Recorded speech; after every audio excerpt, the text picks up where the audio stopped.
با درود و خسته نباشید خدمت کاربران عزیز و دوستان گرامی. دوستان میرسیم سراغ وایل لوپ. میخوایم وایل لوپ ها رو با هم توی زبان بش اسکریپت نویسی یاد بگیریم. یه دونه بذارید من اول اینو حالا نگهش میدارم. میزنیم بیم loop.sh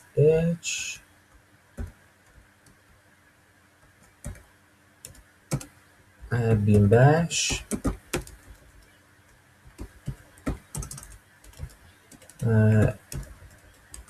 اکو کنه CSTM 2018 CSTM اکو کنه تو زیرش. حالا میرم شروع کنیم به اسکریپت نویسیم.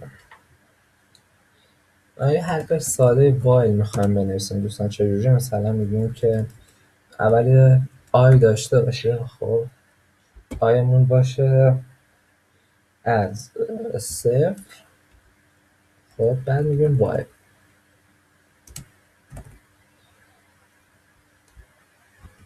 علامت دلار آی ال ای مثلا سی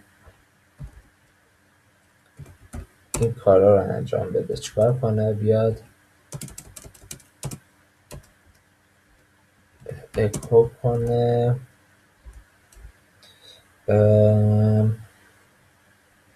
علامت دلار آیو و آی مساویه با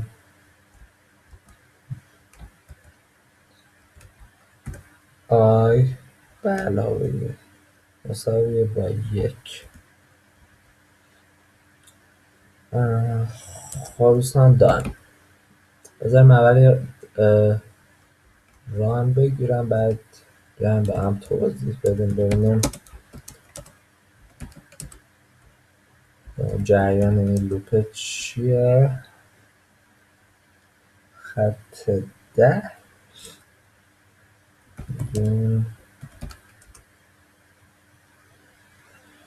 چه مشکلی داره؟ از خط 10ش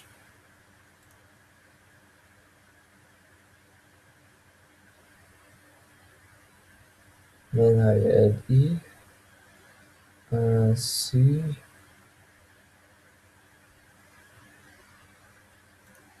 حالا بذاریم من یه خورده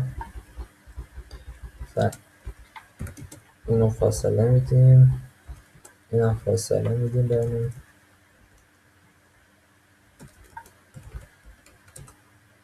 خب درست. حالا میریم کد رو بخونیم ببینیم چی بود. کت وایل نه لوپش بود. ببینید دوستان کد اینه. کد میگه از صفر. خب یه شمارنده داریم از صفر تا سی. خب مثلا less equal یعنی کوچکتر است. بیاد این شرطه اینه. شرطمون اینجا قرار میگیره. خب میگه اون آیمون خب هرگاه آیه کوچکتر از سی بود بیا این کار رو انجام بده.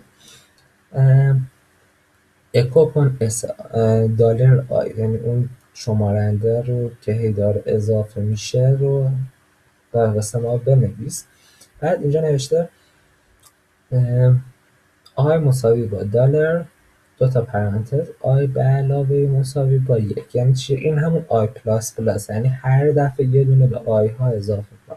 پرانتز شما وقتی ران میکنید نگاه کنید از صفر شروع شده هر دفعه یکی اضافه میکنه و اونو چاپ میکنه. حالا ما میخوایم برعکس این رو برسیم. یعنی چی؟ میگیم که آقا برعکسشون کامل میخوایم برعکس بریم. این کار رو خودتون هم انجام بده. مثلا میگه از 5 خب تا صفر، ولی این less equal یعنی میگه از 5 تا کوب. وقتی که GTN greater than تا زمانی که بزرگتر از صفر ادامه بده رسید به صفر. و اینجا هم باید هر دفعه آی هامون رو کم کنیم به جای که زیاد کنیم. پس الان اگه ما لوپ SH رو بزنیم 5 4 3 2 1. حالا من کتش کنم لوپ رو، میبینید که اسکریپت همون چیه؟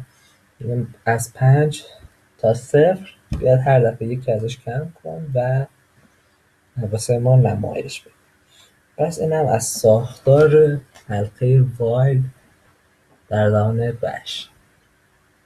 حالا خودتون میتونید اینا رو به صورت متفاوتی بنویسید که به جای این اکو ساده کارهای دیگر رو انجام بده. مثلا شما بیاید با استفاده از فور یا وایل بیاید اعداد اول رو بنویسید یا حالا هر چیز دیگه. پس این هم شد تا ساختار لوپ وایل. خب دوستان تا جلسه بعد، خدا یار و نگهدارتون.